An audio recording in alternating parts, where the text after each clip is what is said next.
Welcome back to Fantasy Football by Committee, powered by Flurry Sports. It can be tough to win a fantasy league on your own, but at FFBC, we will work together to bring home the hardware. Hosted by Zach Bruner and the rest of the Flurry Sports crew, we will give top-level analysis, answer your questions, and, well, go off on other tangents. That was after I tried to get ChatGPT to admit that 9/11 was an inside job, but it stood firm. It gave quite a few solid points that it was true. Welcome to Fantasy Football by Committee. The show starts in 3, 2, 1. Hello. Happy Friday, happy weekend. Whenever you are listening to this, hopefully it is a happy time. And it's a little bit of a happy time in the fantasy football industry because we got clarity. I feel like I'm the most upset, the most annoyed when it's a cloudy situation, when we just don't know what the hell is going on. Obviously, a perfect instance of that is the Jonathan Taylor situation. What the hell is Jonathan Taylor doing? Is he hurt? Is he not? Is he playing? Is he a Colt? Is he in the XFL? We don't know. But with another running back, we do have a bit more clarity now. Obviously, title of the show, the Alvin Kamara punishment has finally been made. And that is why I thought it is a good reason to do a short show for you. What is the fantasy impact of the Alvin Kamara suspension? Because there's multiple things that come from this.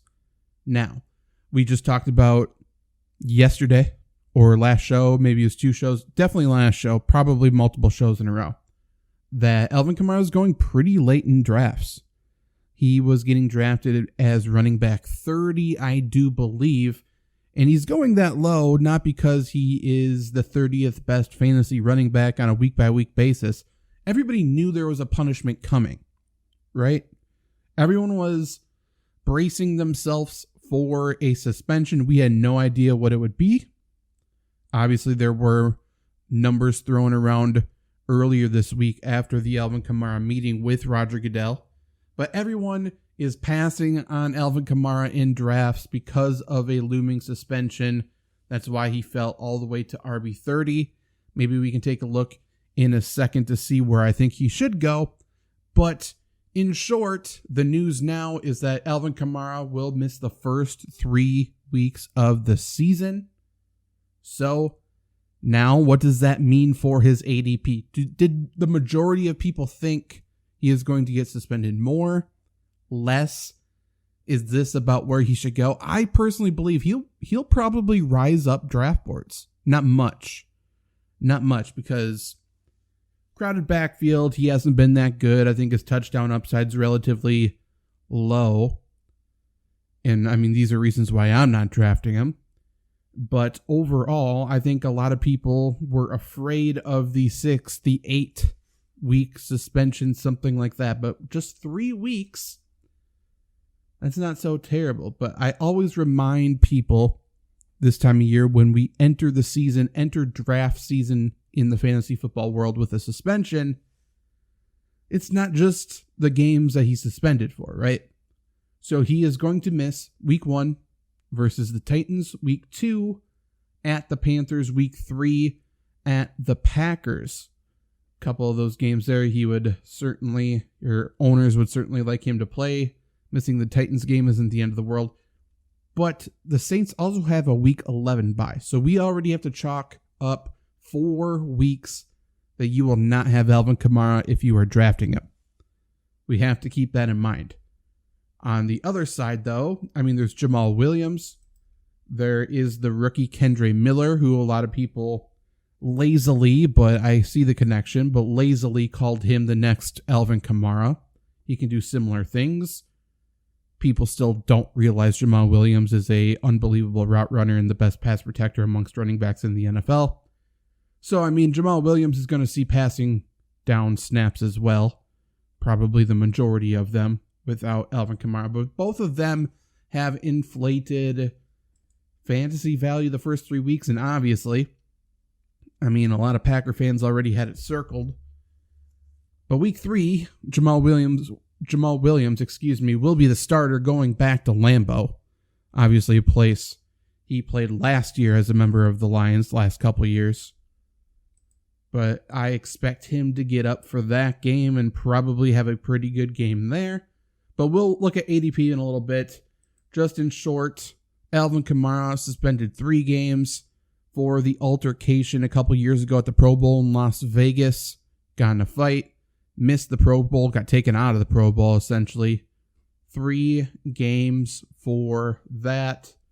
For fantasy football, you're missing him 4 weeks, first 3 weeks plus the bye week. Not great. Not great. Before I talk about his ADP and the rest of that backfield, this is a sort of a PSA. I've been doing it the past couple of shows, I believe, as well. But if you already drafted, if you are an owner of Alvin Kamara in any type of league, whether it be a redraft league that already was drafted or a dynasty league, remember, his suspension is now active. He is suspended for 3 weeks, and that means he has the suspended tag on your fantasy platform. So, in many leagues, suspended players can go into the IR slot. So now with this news, yes, it sucks. You're not going to have Alvin Kamara to start the year. However, you can take him, put him in your IR slot, and pick up somebody else during training camp here. Do not pick up a kicker.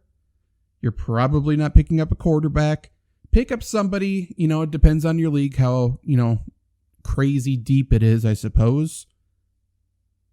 But in my opinion, you're picking up one of those fantasy football lottery tickets. You're picking up somebody who could skyrocket up draft boards, whether it be a very good camp, whether it be an injury ahead of them, a great performance in the preseason games ahead, or a mixture of all of that. And in a future show, hopefully in the not too distant future, we will talk about some of those lottery tickets that we like a lot. But I mean, depending on your league as well, you could stay in that Saints backfield and pick up a Kendre Miller, possibly. In Dynasty, no. In some redraft leagues, I think it is possible. Now, Alvin Kamara, like I said, I was correct. It hasn't updated yet. Alvin Kamara is going as running back 30 in PPR leagues. That is 76 overall. Is that too high? Is that too low? For me, he's not a player that I really want to have on my fantasy team. I will say in Scott Fishbowl, obviously weird scoring, weird format, super flex league with juice stats. He is my running back 3 or 4. So I do own him, but I'm not necessarily relying on him. I think it's 3. I think I have Christian McCaffrey, Derrick Henry, Alvin Kamara, if my memory serves me correct. But running back 30, that's just behind David Montgomery, Isaiah Pacheco, Javonte Williams, Rashad White. It is just ahead of James Cook, A.J. Dillon, Antonio Gibson, Brian Robinson. Where do I personally fall with Alvin Kamara? I may prefer him to Isaiah Pacheco, who is going as running back 28. But I certainly prefer James Cook, who's going behind him. I may prefer A.J. Dillon just because he has upside if Aaron Jones goes down.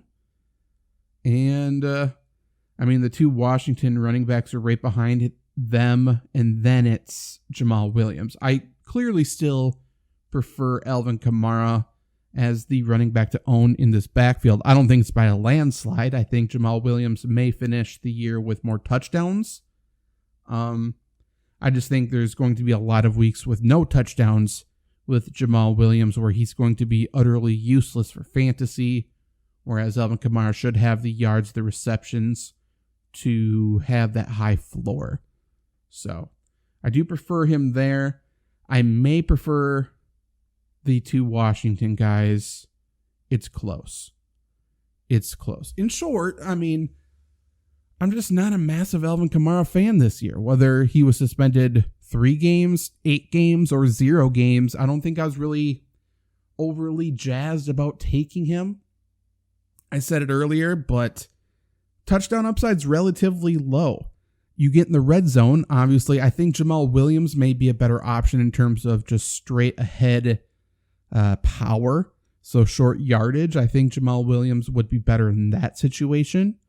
Running routes and being an extra receiver in the backfield in red zone situations, I think Alvin Kamara does have the edge. I don't think by much, but I think he does have the edge. However, the number one red zone threat for the Saints is not Alvin Kamara. It is not Jamal Williams. It's Taysom Hill. The Saints, if they were in a short yardage running situation in the red zone, I don't know why you don't do quarterback power with Taysom Hill. I think that makes a lot of sense. And the Saints just added another red zone threat in Jimmy Graham. I think that's pretty much the only situations he's going to be used this year. I think he can still go up and grab a rebound, right? He's just going to jump up. He's going to box out. He's going to catch, a few fades. That's essentially all he did with the Bears. He was just running goal line fade over and over and over. There's still Jawan Johnson there. He's a big red zone guy. And, the wide receivers are the wide receivers. So Alvin Kamara, touchdown upside, relatively low. If he finishes a week with 3 receptions for 30 yards, 50 yards on the ground, are you happy with that? Again, that's not necessarily going to lose you a fantasy week, but it's not going to win you a fantasy week. So Alvin Kamara, to me, is a flex this year. He just is. And, on top of that, how good do you think the Saints offense is going to be? It could be good.